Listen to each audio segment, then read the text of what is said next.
Listen to this secret technique if you want someone to become obsessed with you. But just a quick warning, this could be used for very, very bad things. It's manipulative. So if you can handle that, then let's move on. And I'm not talking about ignoring them or acting like you don't want them or being mean to them. I'm talking about Tony Robbins' concept that people tend to avoid pain rather than gaining pleasure in their life. You or your friends have probably been in a situation where you're like, they were telling me this yesterday, but now they're acting like this today, like a completely different person. Almost like they were given a mixed signals. But that's because of the pain and pleasure principle. When you give someone pleasure, happiness, laughter, the feeling of good emotion, then they tend to become comfortable and hooked on that. But it's been scientifically proven that people tend to chase and obsess over that which does not want them. And so when you're texting somebody and then you take all of that away randomly, then they want it even more. It's like giving someone a taste of the most extravagant food they've ever had and then taking it away. And now they want to take a bite of that. Get a bite, you take it away. Now they want the whole thing. Here's a life-saving tip to never do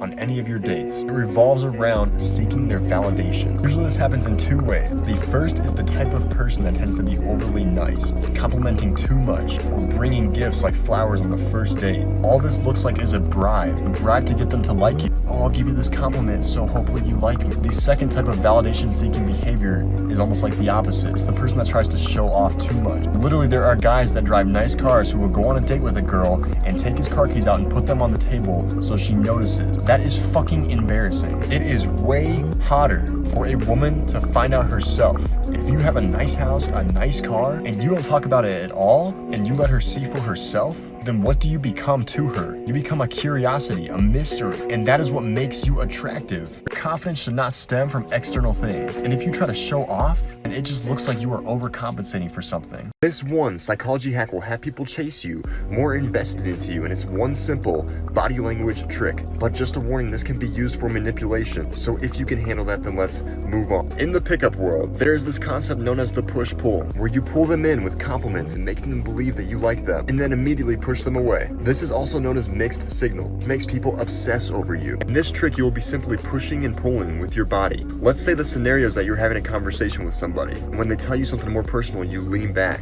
For example, no way, really. What happens when you lean back is that they start to second guess themselves, start to ask themselves, damn, was that too much? And this causes them to lean in, which means that they are investing more psychologically to get you to stay. And then you lean back in right after. Oh yeah, that's very interesting. So you continue to go back and forth, not too fast, not like you're swaying, but just in the key moments to get them to continue to be investing more in the conversation. Here is one secret to become more of a challenge in conversation. The reason that you want to be a challenge, not only does it make you more attractive, but it is because if someone is working for something, then they are subconsciously telling themselves, I'm working for this, therefore it must be worthwhile. Because if it wasn't worthwhile, then they would just walk away. And each second that they are analyzing this in their head, your value in the conversation is skyrocketing. And here's how you do it. An example, straight out of my book. She asks you, what's your zodiac sign? Most guys would just tell her their sign, just to please her. No, you just missed a golden opportunity. All you have to say is, I'm curious, by the way that I talk, look, and act, what would you say that I am? And we're not even into the good part yet. She's going to answer it. I think you're a Sagittarius. This is your next response.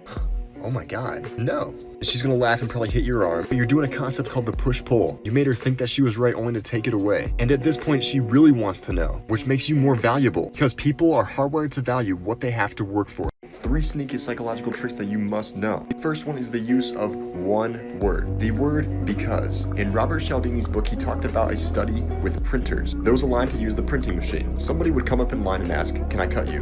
60% of the time, the person ahead of them said yes. But when the person added the word because with the reason following, the amount of yeses went from 60% to 94%. Can I cut you a line because I'm late for an appointment? The second trick deals with commanding respect. Occasionally when you're talking, you may get that person that decides to randomly interrupt you, and they try to talk over you. Most people in that situation just stop talking. They don't finish their point. But the next time someone decides to interrupt you, just keep talking. Finish what you were going to say. It's gonna make that person second guess themselves on why they interrupted you. The third one is a little study by Ben Franklin, and that is if you are trying to build rapport with somebody, simply ask them for a small favor. If you're sitting next to them, hey, do you mind passing the salt for me? And he found that if people do you a small favor, then they are rationalizing in their head that they must already like you or else they wouldn't be doing you this favor. Here are the basics to literally charm anybody. Some people say that you're either born with it or you're not, but I know for a fact that charisma and charm can be learned. Then you can use it to influence and attract those around you. But what is charm? something that sets you apart from everybody else. And it's also a set of social and emotional skills. And one of these skills that is undoubtedly charming and also very underrated is the art of listening. One of the most charming things you can do in conversation is adding on to somebody's story. My mentor was telling me this story about how he was in the mall and found this $7,000 jacket, but most people in conversation, all they say is, "Oh wow,"